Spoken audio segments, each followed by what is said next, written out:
नाज़रीन हमारी से रहा खबरचार न्यूज़ यहाँ आयशा हैदर कंटियारो रिपोर्ट मुदस्सिर अहमद चनर के मुताबिक national highway and motorway police Pakistan जो एक काबिल फ़ख्र इदारो है जेको पंहिंजे क़याम खां वठी गुज़िरियल 25 सालन खां क़ौमी शाहराउनि जी हिफ़ाज़त ऐं ट्रैफ़िक की रवानगी के जारी रखण जी पंहिंजे अहम तरीन ज़िम्मेवारी निभाए रहियो आहे।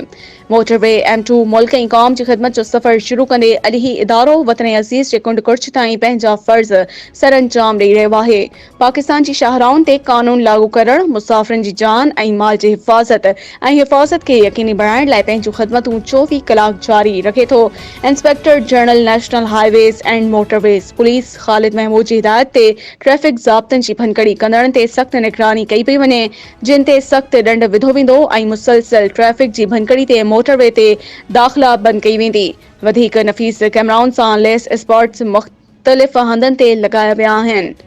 नाज़रीन ॾिसंदा रहो खबरचार न्यूज़ ऐं पढ़ंदा रहो खबरचार अख़बार।